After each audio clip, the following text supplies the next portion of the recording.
पिछले 10 वर्षों में इस देश के आदरणीय प्रधानमंत्री नरेंद्र मोदी जी के नेतृत्व में जो काम किया है उसका दर्पण उस राष्ट्रपति के अभिभाषण में है। और अभी आने वाले बजट में, जब अगले सत्र में इस देश के लिए बजट पेश होगा, तो उस समय 5 वर्षों के कार्यक्रम के साथ परफॉर्म, रिफॉर्म और ट्रांसफॉर्म का पूरा संकलन और पूरा उसका विस्तृत ब्यौरा पेश किया जाएगा। महोदय, प्रधानमंत्री जी ने तीसरा कार्यकाल पूरा किया, तीसरा कार्यकाल उनका प्रारंभ हुआ और इस देश की जनता ने तीसरे कार्यकाल के लिए उनको मत दिया, वोट दिया और पूर्ण समर्थन के साथ सरकार बनाने का बहुमत दिया। लेकिन पूरे चुनाव के दौरान क्या प्रचार हो रहा था? पूरे चुनाव के दौरान जो अभियान देखिएगा और जो खास करके विरोधी दल के नेता का आज जो भाषण था और उनके चुनाव प्रचार का जो भाषण था, अगर दोनों को मिला के देखिएगा तो लगेगा कि वही आज भी राष्ट्रपति के अभिभाषण पर नहीं, चुनाव के प्रचार में, पब्लिक मीटिंग में भाषण दे रहे हैं। इस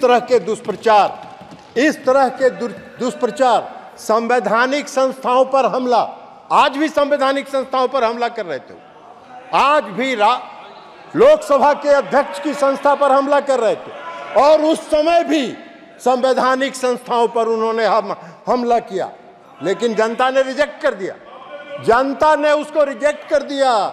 जनता ने जो मोदी जी का सबका साथ, सबका विश्वास और सबके विकास का जो मूल मंत्र था उसको स्वीकार किया और पूर्ण बहुमत की सरकार बनाने का जनादेश दिया। लेकिन क्या कीजिएगा, आज भी वो बोल रहे थे। अब आपको हम एक बात बताना चाहते हैं कि देश की जनता ने जो तीसरे कार्यकाल के लिए मोदी जी को जो समर्थन दिया है, उसका स्पष्ट संदेश है कि भ्रष्टाचार पर जो आपने हमला किया है उसको जारी रखिए और इस देश से भ्रष्टाचारियों को समाप्त करने का काम करिए। इसके लिए इस देश की जनता ने दिया है। अर्थव्यवस्था में सुधार के जो कार्यक्रम आपने चलाए हैं, उस कार्यक्रम को चलाए रखिए और देश की अर्थव्यवस्था को दुरुस्त करिए।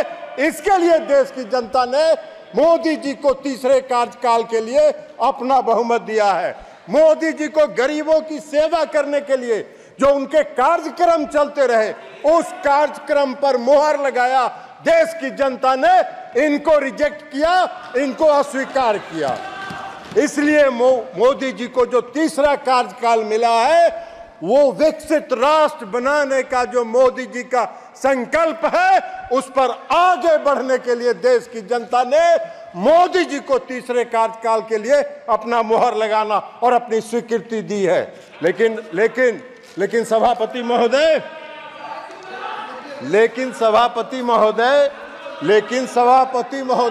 1971 का चुनाव हो रहा था। 1971 में इस देश में एक चुनाव हुआ था और उस देश में कांग्रेस पार्टी का नारा था, गरीबी हटाओ,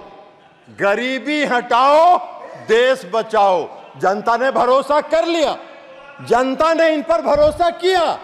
1971 में इनको पूर्ण बहुमत से सरकार दिया, लेकिन 3 साल के बाद 1974 में इस देश में लोकनायक जयप्रकाश नारायण के नेतृत्व में आज तक के आजाद भारत का सबसे बड़ा जन आंदोलन हुआ, क्योंकि इन्होंने जनता से किए गए वादे को नहीं निभाया।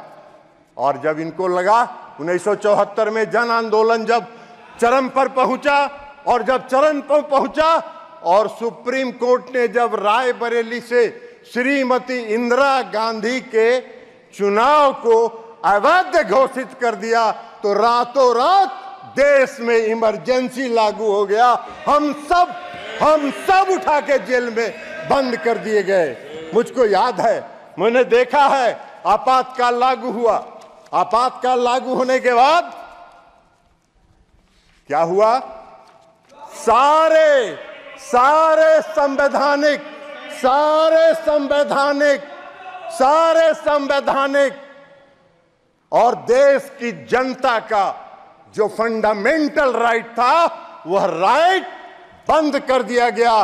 किसी को बोलने का हक नहीं था, किसी को चिल्लाने का हक नहीं था, किसी को कुछ भी एक शब्द बोलने का। प्रेस की आजादी पर लगा दिया गया। हम सब लोग उठा के जेल में बंद कर दिए गए। मैं भी रहा हूं, जेल में उठा के बंद कर दिया गया। और सभापति महोदय, आज जब आ रहे थे, जब इस सदन का जब पहला दिन का सत्र था, तो संविधान का किताब लेके कांग्रेस पार्टी के लोग आ रहे थे। आज भी नेता विपक्ष बोल रहे थे संविधान की जय हो।